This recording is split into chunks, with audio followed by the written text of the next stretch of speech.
जब आप किसी से पहली बार मिलते हैं तो आप उनसे क्या पूछते हैं? बेसिक इन्फॉर्मेशन ना, जैसे कि उनका नाम, वो कहाँ से हैं, थोड़ी बहुत और इन्फॉर्मेशन। सेम चीज सामने वाला आपसे पूछता है। अगर ये बातचीत आपकी मदर टंग में हो रही है तो आप बहुत कंफर्टेबली इसका जवाब देते हैं। बट प्रॉब्लम कहाँ आनी शुरू होती है? जहाँ पे आपको ये कॉन्वर्सेशन इंग्लिश में करनी होती है ना? तो दोस्तों, ये वीडियो आपके लिए बहुत यूज़फुल साबित होगी, क्योंकि ये वीडियो आपको सिखाएगी कि आप इंग्लिश में कैसे फ्लुएंटली अपने आप को इंट्रोड्यूस करते हैं एक कैजुअल सेटिंग में। कैजुअल सेटिंग मतलब कि जहाँ पर आप सपोज किसी पार्टी में गए हैं, किसी सोशल इवेंट में गए हैं, या नीचे पार्क में घूम रहे हैं फॉर दैट मैटर, और कोई आपसे मिलता है पहली बार, तो आप उससे बातचीत कैसे करेंगे।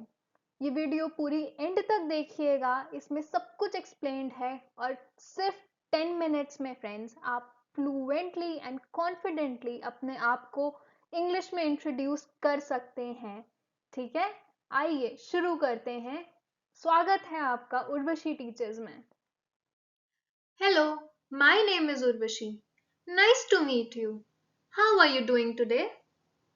Hello Urvashi, I am Ayush. Nice to meet you too. I am fine. Thanks for asking. Hope you are good too.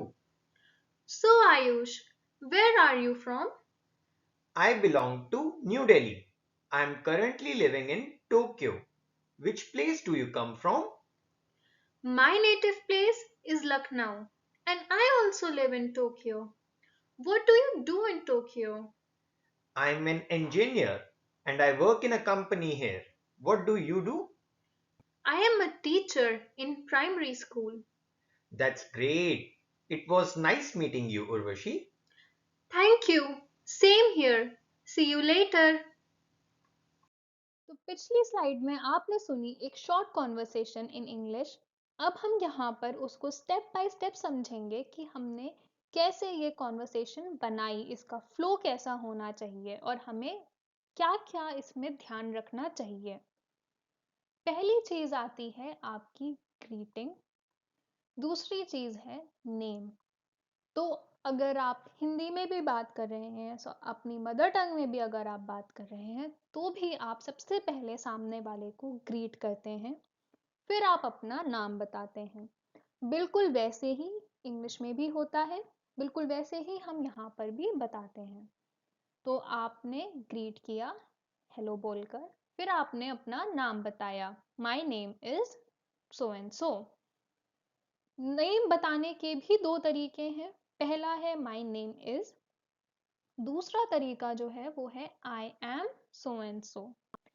तीसरा भाई जो तरीका बहुत सारे लोग यूज करते हैं वो गलत है कि माई सेल्फ सो एंड सो।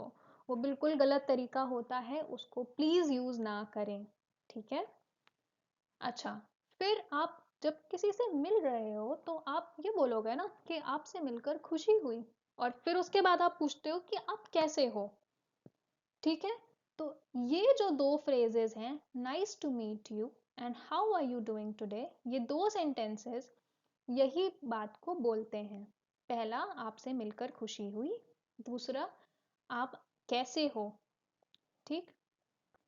उसका रिप्लाई आप यहाँ पर पढ़ सकते हैं। अच्छा, ये एक फ्रेज जो है थैंक्स फॉर आस्किंग, जो आई एम फाइन के बाद बोला गया है, ये बहुत पोलाइट तरीका है बात करने का। आप चाहो, मतलब अगर ये स्किप हो जाता है तो भी कोई बहुत बड़ी प्रॉब्लम नहीं है, क्योंकि ये एक कैजुअल सेटिंग में आप बात कर रहे हैं। अब हम आगे बढ़ते हैं। तो आप किसी से मिले, आपने उन्हें ग्रीट कर लिया, आपने उन्हें अपना नाम बता दिया। उसके बाद आता है आप बताते हो कि आप कहाँ से बिलोंग करते हो। फिर आप बताते हो कि आप अगर वर्किंग हो तो आप क्या काम करते हो, या अगर आप स्टूडेंट हो तो आपकी एजुकेशन क्या है टिल डेट। ठीक है। तो यहाँ पर उसी के बारे में बात करी गई है। आइए देखते हैं कैसे हमें जवाब देना होता है। तो सवाल है, so where are you from? You can answer it in following ways. I belong to so and so place. I am currently living in so and so place. या ये हम तब यूज करते हैं जब हम बिलोंग प्लेस एक्स को कर रहे हैं बट हम करेंटली रह रहे हैं प्लेस वाई पे। दो अलग जगहों की जब बात होती है तो हम इस तरह से बताते हैं। अपनी प्लेस ऑफ बिलोंगिंग, अपना घर बताने का दूसरा तरीका है my native place is. Native place का मतलब होता है जहां पर आप पैदा हुए। ठीक है, तो आप ऐसे भी बता सकते हो। आप अब आगे बढ़ते हैं कि अपना वर्क कैसे बताया जाता है। तो इस कॉन्वर्सेशन में ये वर्किंग प्रोफेशनल है तो ये बता रहे हैं I am an engineer and I work in a company here. ज़रूरी नहीं है कि आप जिससे पहली बार मिल रहे हैं उसको आप अपनी कंपनी का नाम भी बताएं, अपनी डेजिग्नेशन भी बताएं, ऐसा बिल्कुल भी ज़रूरी नहीं होता। आप उसको बहुत ऊपरी इंफॉर्मेशन दे सकते हो कि भाई मैं इंजीनियर हूँ और यहाँ पर एक कंपनी में काम करता हूँ। ठीक है, ऐसे करके आप बता सकते हो। तो अब आपने अपने बारे में जो इन्फॉर्मेशन आपको शेयर करनी थी आप कर चुके हो। अब क्योंकि ये स्मॉल टॉक है, छोटी कॉन्वर्सेशन है, इसके लिए अब हम इसको एंड करेंगे। इसको एंड कैसे करा जाता है वो देख लीजिए एक बार। जब आपने अपना प्रोफेशन बता दिया, सामने वाले ने भी अपना प्रोफेशन बता दिया, तो अब आप बोलोगे दैट्स ग्रेट।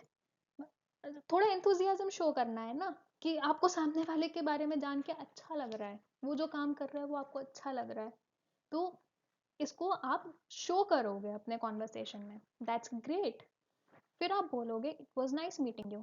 हम बोलते हैं ना कि आपसे मिलकर अच्छा लगा, बिल्कुल वही चीज़ है, यहाँ पर बस इंग्लिश में लिखा है। फिर आप कोई आपको बोल रहा है कि आपसे मिलकर अच्छा लगा तो आप उसको थैंक यू बोलोगे। आप उसको बोलोगे कि मुझे भी आपसे मिलकर अच्छा लगा, ये सेम हियर। फिर आप बोलोगे मिलते हैं बाद में।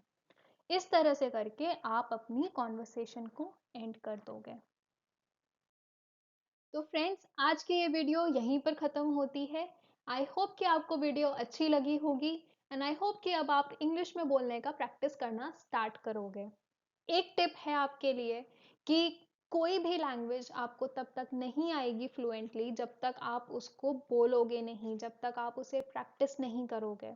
हम अपनी मदर टंग बचपन से बोलते आते हैं तभी हम उसमें बहुत फ्लुएंट और बहुत कंफर्टेबल होते हैं। तो अगर आप कोई भी न्यू लैंग्वेज लर्न करते हो तो उसका प्री रिक्विजिट है कि आप उस लैंग्वेज को बोलो, उसे प्रैक्टिस में लाओ, अपनी बोलचाल में लाओ। तभी फायदा है, तभी आप उसे सीख पाओगे। ठीक है, तो that's it for today's video. Hope you like it and please share and subscribe. Thank you, bye.